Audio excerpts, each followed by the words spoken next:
Caitlin Clark hype is real, but a statistic that we saw on X is not. Clark's Indiana Fever jersey did sell out, but more than every single Dallas Cowboy all of last season. Basketball writer Dick Weiss posted that more Caitlin Clark Indiana Fever jerseys were sold in one day than the Cowboys sold last year for the entire. Caitlin Clark just walked away from a $50 million deal, sending shockwaves through the WNBA.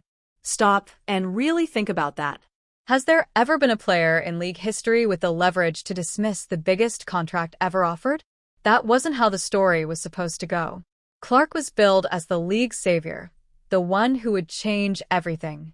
But with one rejection, she's flipped the entire narrative, leaving everyone wondering, what happens to the WNBA when its biggest star says no? All-time leading scorer in NCAA Division I history is getting her jersey retired. That's right, Iowa retiring number 22, Caitlin Clark's jersey next February. Clark, who was drafted number 1 overall by the Indiana Fever last spring. And I want to say I've earned every single thing, but as a white person, there is privilege. A lot of those players in the league that have been really good have been black players.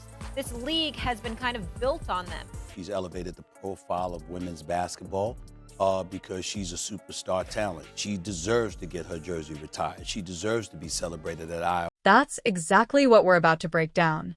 But before we dive in, I've got a quick favor to ask. If you're enjoying this content, take a moment to hit that like button and subscribe to the channel. Believe it or not, more than 98% of you watch these videos without subscribing. It doesn't cost you a thing, but it means the world to us. So, did you tap subscribe? Awesome. Thank you. Now, let's get back to it. Why would an entire league place its future on the shoulders of one player who hadn't even played a single professional game yet? That became the burning question once Caitlin Clark's name was tied to the WNBA's survival. Because the truth is, before she showed up, the numbers weren't painting a pretty picture.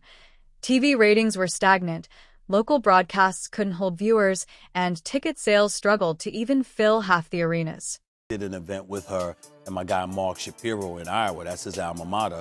11,000 people showed up. I assure you it was not for me, it was for her. The disparity in treatment between her as a white player and black players who preceded her and achieved so much but lacked the level of recognition after advancing to the national championship game before losing to Dawn Staley in South Carolina last year. What does she do? She goes out in the WNBA and she balls out there as well, and she ends up being a league MVP candidate as a rookie. Teams were spending more than they were bringing in, and outside of a handful of markets, WNBA games felt less like major sporting events and more like small community gatherings. For years, the conversation wasn't about expansion or momentum. It was about how much longer the league could survive operating at a loss before something drastic had to change. And then Caitlin Clark arrived. Practically overnight, she went from college phenom to must-see attraction before she even suited up for her first pro game. The media crowned her as the savior, the one player who could finally lift the WNBA out of its decades-long struggle for relevance. Her college games weren't just events. They were spectacles, sold-out arenas with fans lining up outside like it was a blockbuster concert. So, when draft night came, the league wasted no time. Clark wasn't treated as just another rookie. She was the plan. And almost instantly, the energy shifted. Arenas that normally hovered around half capacity suddenly had ticket demand so high that resale prices skyrocketed. Reporters showed up just to watch her warm-ups. And her jersey? It was flying off shelves so fast that stores had to restock again and again, sometimes within hours.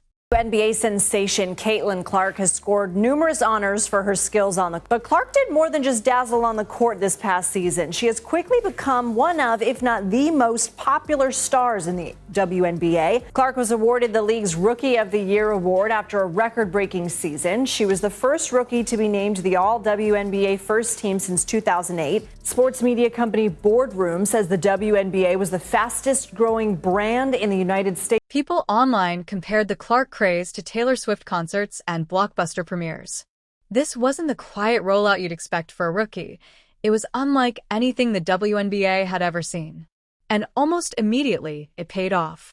National broadcasts featuring her teams saw major bumps in ratings, ranking among the league's most watched games in years. Sponsors who had long ignored the WNBA suddenly jumped in, rolling out ad campaigns centered entirely around her.